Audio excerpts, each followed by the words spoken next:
que eu prefiro. Queria dizer que eu vi muitos amigos meus aqui hoje. E aí, se não der para cumprimentar cada um de vocês, eu queria que vocês se sentissem abraçados. É um prazer enorme ver cada carinha, né, que a gente conheceu lá no ambulatório e tudo mais. Eu acho que é um prazer enorme para mim. O que eu vou me ater um pouquinho a falar para os senhores é a respeito do que nós já falamos, daquele endgame, e o que o Brasil avançou nesse período. Tá? O que vocês não forem entendendo, por favor, pode me interromper. Tá? Quando eu comecei com a polio, uns 17 anos atrás, um mês depois eu tinha que fazer uma palestra num evento. E eu falei, mas como posso falar sobre a polio se eu mal conheço tudo isso? Aí me deram essa separata toda da época da erradicação, e eu li, acho que eram mais de 300 páginas, foi quando eu me apaixonei pela polio. Tá? Então é impossível, às vezes a gente fala, a gente com tanto tempo, a gente fala, mas às vezes para vocês não está claro aquilo que a gente fala. Então, se não estiver claro, por favor, pode me interromper, a gente volta até que vocês entendam aquilo, pelo menos que a gente está falando, porque acho que é essa a missão da gente aqui hoje, tá? Vou ficar para o lado de cá, que eu acho melhor.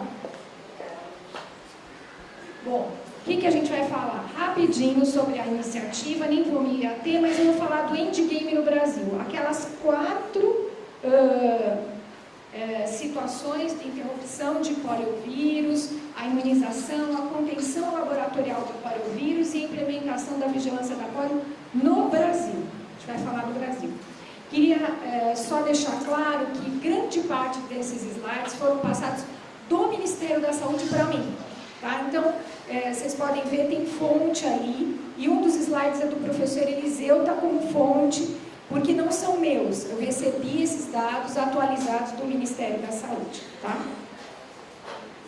Bom, nós já falamos sobre isso, mas só queria dizer da última frase, eu acho muito importante. De tudo isso, desde que a gente começou até hoje, estima-se que 10 milhões de pessoas andam hoje em função dessa iniciativa, ou seja, deixaram de estar paralisadas. Só isso já justifica todo esse esforço que foi falado pelo professor Eliseu, pela doutora Dilene, só isso já justifica todo esse esforço. Tá? Bom, eu acho que a gente não falou aqui, mas das regiões do mundo, né, acho que, deixa eu ver onde que é o apontador aqui. Nós já temos, então, as Américas erradicadas em 94, 2000 a região do Pacífico Ocidental, em 2002 a região europeia, 2014 o Sudeste Asiático, a região da Índia, né, que sempre foi um grande problema, e 2015, lembrando que a Nigéria, que era um grande país, que era um grande reservatório de pólio, que tinha saído da lista dos países que tinham pólio, voltou. Tá? Felizmente, o último caso eu vou mostrar agora em 2016, novamente. Tá? Aqui é o resumo de tudo que o professor Eliseu e a doutora Dilene falaram, trazendo a capa desse programa, né, mostrando a criança. Vocês sabem por que esse dedinho com essa tinta? Não? Na região africana e nas regiões onde a gente tem grandes contingentes de crianças para vacinar num único dia, não tem como aqui aquela carteirinha que você tem o carimbo, o selinho e tudo mais. Lá, para saber quem tomou ou quem não tomou a vacina da polio, mergulha num negocinho com tinta. Então é por isso esse símbolo aqui, ó, do dedinho marcado que foi vacinado. Para vocês verem as dificuldades que eles têm nesses países, né? Que a estrutura é uma estrutura ruim, mas como a gente muda, né, as características, mas tudo em função da gente conseguir esse intento maior que é erradicar a polio, tá? Bom, aqui eu só trouxe para vocês saberem como é que é a situação mundial, porque quantos são os casos que a gente tem hoje? Esses dados são de 10 de outubro, tá? nós temos 3 países que a gente ainda chama de endêmicos, que é o Paquistão, o Afeganistão e a Nigéria, tá? Em 2016, olha que o número de casos foi um número bem pequeno, né? Em 17, a gente tem até 3 de outubro, 6 casos no Afeganistão, 5 no Paquistão, tá? Lembrando que aqui em 2015, olha, a Nigéria não tinha tido nenhum caso, e agora 4 casos em 2016. 17 não teve mais nenhum caso. Tá? O que preocupa é que esse local da Nigéria, onde voltou a ter casos, eles analisaram o vírus geneticamente. E era um vírus que já tinha circulado em 2011 lá. Ou seja, nunca não tinham conseguido interromper a transmissão. Infelizmente não. Tá? Aqui, só mostrando para os senhores, do vírus derivado do vírus da vacina. Vocês entenderam o que é isso? O vírus derivado do vírus da vacina? Todo mundo entendeu, gente? Todo mundo entendeu o que é? Quando você vacina com o vírus da Sabin, que a gente chama vacina Sabin, ele é um vírus vivo, tá? E aí, como ele é vivo, né, ele pode se modificar, ele se recombina, né? Desde 2000, a gente começou a ver alguns surtos que a gente achava que eram de poliomielite paralítica, tá? Mas no fundo não era. Não era selvagem, não era aquela doença causada pelo próprio vírus da vacina, mas era um vírus mutante que ficava entre esse selvagem e entre o vacinal.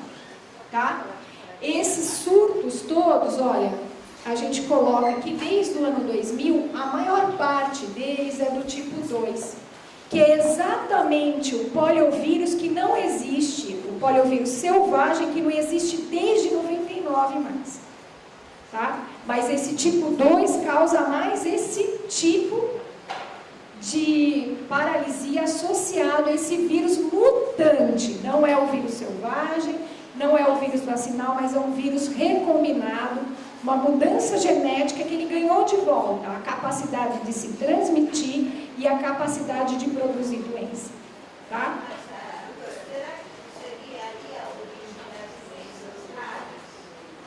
Não. A doença é exatamente a mesma. O que eles sabem é que uma parte também desses vírus da polio não se recombinaram só. Não é que ele só mudou. Porque quando o Sabin fez a vacina, ele começou a passar isso em culturas de célula. Ele mesmo não sabia o que ele tinha feito para perder a capacidade, para o vírus perder a capacidade de provocar doença paralítica. Tá? Isso a gente soube depois, com a biologia molecular. Onde é que ele tinha modificado? Porque hoje nós vivemos um surto de doenças. Sim, mas não é isso a origem das doenças raras, pelo menos não aqui. Pode ser que daqui a uns 10 anos a gente possa saber, né? Nesse momento não. Tá? O que acontece é que lá o vírus da vacina Sabin, o Sabin fez nessas modificações uma ligação que é muito instável. Então qualquer coisa pode fazer essa ligação voltar, sabe? Ganhar de volta a capacidade de provocar doença, tá? Então a única coisa que eu queria chamar a atenção é exatamente isso. O tipo 2, que esse mutante ele causou um número muito maior de surtos do que os outros dois, do que o 1 e do que o 3. E ele que é o considerado mais estável deles todos, tá? Bom, queria chamar a atenção de uma coisa. Lembra que a gente falou das campanhas? Você acabou de falar, a Dilene chamou a atenção. Queria chamar a atenção de uma coisa. Israel nunca usou a vacina oral. Tá? Só usou a vacina Salkia, de vírus morto. Nunca usou a vacina oral. O que aconteceu em 2013? Ele encontrou no ambiente, 13 e 14, encontrou no ambiente um poliovírus selvagem do tipo 1, tá? Em 43 regiões do país. E foi obrigado a fazer campanhas de vacinação. Ele não encontrou nenhum caso paralítico, mas no ambiente ele encontrou o vírus. Tá? O que ele eles tiveram que fazer campanhas com a vacina oral, tá? E agora não encontraram mais nenhum tipo de vírus, não está mais circulando. Aqui, só para dizer para os senhores, os países que hoje já estão usando a vacina bivalente oral, que é essa vacina com os tipos 1 e 3 de poliovírus, tá? Não tem mais o tipo 2. Então, todos esses países que estão laranja já estão usando essa vacina bivalente, tá?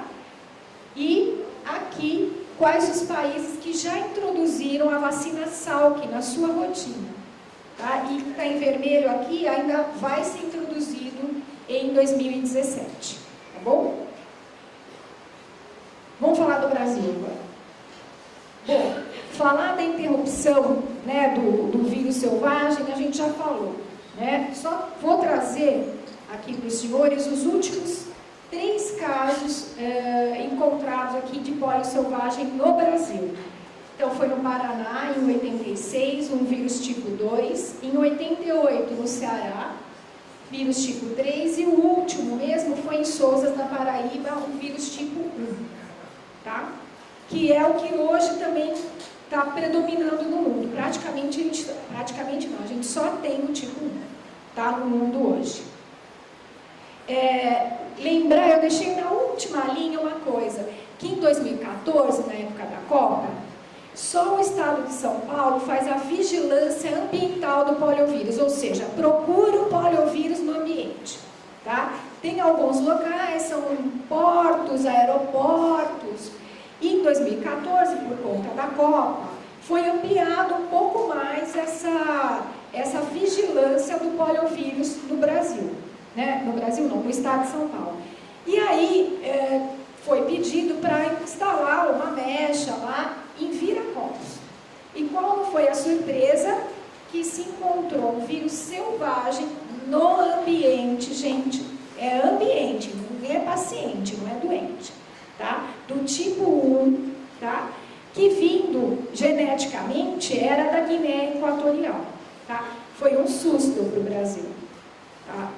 Porque, assim, embora a vigilância tenha sido implementada, não tenham encontrado nenhum caso, não tenham tido mais nenhum tipo de isolamento, mas esse foi um evento, depois de muito tempo, assim, que não tinha se encontrado mais nada de vírus selvagem nesse país.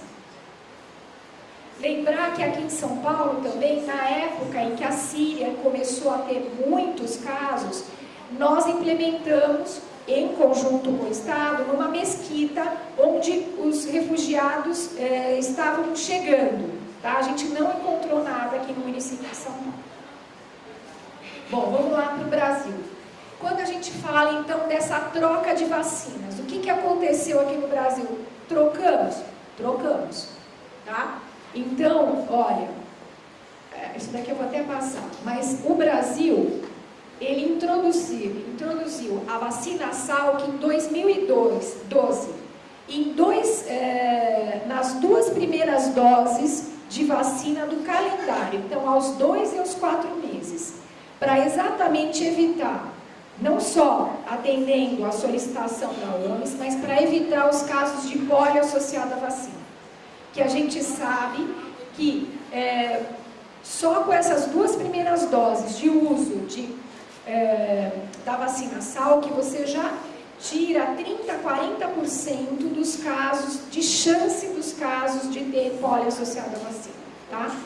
Aí, em 2016, agora em maio de 2016, foi mudado novamente o calendário. Hoje, no calendário, deixa eu ver só aqui onde está. Hoje, no calendário, nós temos exatamente isso. Aos 2 e aos 4 e aos 6 meses, a gente utiliza a vacina Salk. E nos 2 reforços posteriores, a gente usa essa vacina bivalente, ou seja, com os 2 tipos de vírus, mais oral. Tá? Bom, nós também aqui no Brasil fizemos outras atividades. Criou-se um Comitê Nacional de Erradicação da Polio, tá? Fortaleceu a vigilância das paralisias, realizou-se a contenção laboratorial do poliovírus, tentou-se implantar essa vigilância ambiental, mas no Brasil ainda isso não, como um todo, não está de uma forma disseminada. E aí mobilizando profissionais também da sociedade civil de forma eficaz. É um trabalho em conjunto com todas essas áreas do Ministério, essas primeiras são do Ministério, CESAI, tem um comitê técnico assessor em imunização, tem um grupo de trabalho de pólio, tem a OPAS e tem esse Comitê Nacional de Erradicação da Polio. Tá? Aqui, para ser bem sucinta com vocês, para você fazer essa mudança dessa vacina trivalente para bivalente, nós fomos obrigados, né, o Ministério foi a recolher todas as vacinas trivalentes, questionar todas as unidades de saúde para saber o que elas tinham, tá? Fazer responder que ninguém tinha guardado esse tipo de vacina. Então, teve todo um processo enorme que envolveu um batalhão de pessoas, tá? Além disso, deixa eu ver, aqui também é o formulário que eu já falei,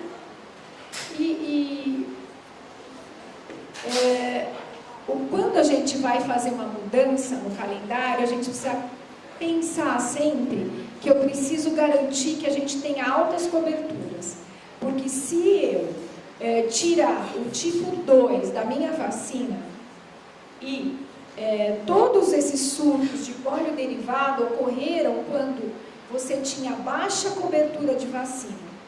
Então, eu preciso garantir que quando mesmo com a vacina Salk, com essa bivalente, eu vou ter sempre altas coberturas. Então, o Ministério da Saúde estuda, né, as coberturas vacinais na rotina para saber as dificuldades de implementar, tá? Deixa eu mostrar para vocês, normalmente aqui a meta é 95% de crianças vacinadas, tá? A cobertura é de 95%.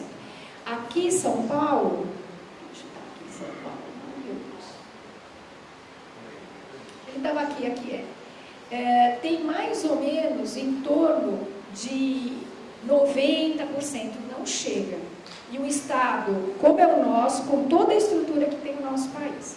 Tá? Então, isso é uma preocupação para o país. Isso a gente já viu, acho que nas 3 apresentações. Eu acho que a gente não cansa de ver exatamente esse sucesso que foi, a partir do momento que eu atingi altas coberturas, a queda do número de casos de poliomielite. Tá? E num país continental, que é o nosso, a gente tem milhões de desafios quando a gente fala de troca de vacinas. Então, lembrar, gente, que a gente tem, é complexo esse tipo de ação, pode não ser aqui no estado de São Paulo, mas vai ser complexo, cada um vai ter uma realidade diferente, tá? Tem período de chuvas em algumas regiões que você não chega, que é o que também acontece nas regiões africanas, né? Tem as campanhas nacionais de influenza, que o ano passado, se a gente for pensar, em 2016, a gente teve uma sazonalidade importante do H1N1, isso atrapalhou muito as ações da vigilância, né, porque vacinou-se demais para influenza, e aí as outras doenças acabam ficando, de uma certa forma, também relegadas. O Zika vírus apareceu aí também como num novo cenário do Brasil. Recursos humanos insuficientes, sempre, né? Mudanças em formulários, necessidade de imparcialidade para a realização de monitoramento. Então, quer dizer, quando eu vou lá e vejo se a pessoa executou aquilo adequadamente, tem que ser uma pessoa imparcial, que não vai me dar um resultado que eu não tenho vacina, que as pessoas estão fazendo adequadamente quando elas não estão. Né? Então, eu preciso garantir isso. Né? Além disso, a seleção de municípios para realizar uma validação, então foram selecionados municípios para validar todo esse processo. Problemas que a gente tem com o sistema de saúde, que o sistema é online, que chama-se SUS. extensos bancos de dados. Vocês imaginam o Brasil, o quanto que tem de banco de dados, principalmente na área de imunização, né? E lembrar que é um tempo muito curto para ações que são muito grandiosas. Tá? Bom, contenção laboratorial do poliovírus. Então, essas daqui são as bases legais. Tá? Mas vou dizer para os senhores que desde pelo menos uns 10 anos que eu ouço falar em contenção de poliovírus laboratorial. Mas dessa vez é a única que eu vi acontecer com essa forma embasada, séria, e porque existe uma proposta. A Organização Mundial de Saúde, ela obriga, se você modificou a vacina, você tem que ter essa contenção do poliovírus. Então, no início de março desse ano, foi feita uma portaria. Eu tenho a experiência no município de São Paulo, né? A gente tem um grande número de laboratórios, né? Esses laboratórios foram todos contatados por meio de um registro que a gente chama de Cadastro Nacional de Estabelecimentos de Saúde, né? Que é informatizado e está atualizado. Todos tiveram que responder esse inquérito. E esse inquérito era enorme, mas tinha uma parte desse inquérito que, se o indivíduo não tivesse freezer a menos 20, mais que menos 20, não precisaria nem responder. Porque o poliovírus ele só fica viável se você tiver ele congelado em menos 20. Tá? Então, na realidade, olha, do total brasileiro de laboratórios, quase 9.000 cadastrados lá por eles. Tá? Enviaram, pensando nas instalações e os que poderiam ter ainda poliovírus viável, né, em suas instalações, só praticamente 3.200. E desses que responderam, 56% responderam. Esse questionário ele fechou agora no finalzinho de setembro. Então, talvez esse dado ainda vá mudar, tá? No Brasil como um todo. Aqui, só para mostrar para os senhores aquilo que a gente falou, né? Alguns desses laboratórios tinham poliovírus viável. E chamando a atenção que, ó, o Instituto Adolfo Lutz tinha os 3 tipos de vírus selvagem, derivado, né? E aí, ó, eliminou as suas amostras, tá? O LACEN de Pernambuco era não tipificado, também eliminou. Mas 2 laboratórios ainda mantêm os poliovírus viáveis, que é o laboratório da Fiocruz e o Evandro Chagas em Belém, tá? Que são laboratórios de referência nossos, nacionais, para poliovírus. Por que que esses não, por enquanto, estão aguardando? Porque eles são aqueles laboratórios considerados essenciais, como o professor Eliseu falou, que somente alguns laboratórios que têm a capacidade, o nível de segurança biológico máximo, é que vão poder manter esse poliovírus na fase pós-erradicação. Então, eles estão aguardando ainda uma decisão mundial para saber se eles vão eliminar ou não esses poliovírus, tá? E o que o professor Eliseu também falou, lembra dos laboratórios de vacinas que ainda manipulam o vírus, né? O problema do laboratório que produz Salk é que ele trabalha com vírus selvagem. O Sabin é um atenuado, é um outro tipo de vírus, mas para você fazer a vacina Salk, você tem que ter o vírus selvagem para inativar ele com formaldeído, tá? Então, vejam, quem tem é biomanguinhos, que tem os 3 tipos de vírus, mas é Sabin, não é o vírus selvagem, tá? Que produz. E aí, está transferindo essas amostras para um laboratório essencial quando for designado qual é o laboratório do Brasil que vai ser essencial, tá? Tem também o Instituto Adolfo Lutz, tá vendo aqui? Também tem cepa Sabins. Por enquanto, a disposição final foi de conservar essas amostras. Tem a CETESB, que é um laboratório que faz a vigilância ambiental do estado de São Paulo. Então, é ela que faz naquelas mechas a vigilância ambiental. Então, ela tem também tudo poliovírus SEB, né?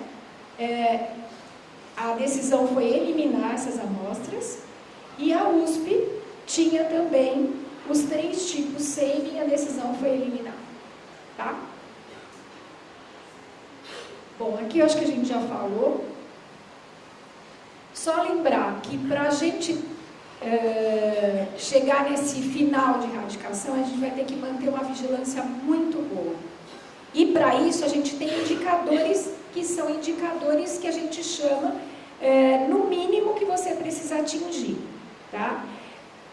A vigilância da polio é feita por meio de uma vigilância de vigiar todas as paralisias flácidas agudas em menores de 15 anos.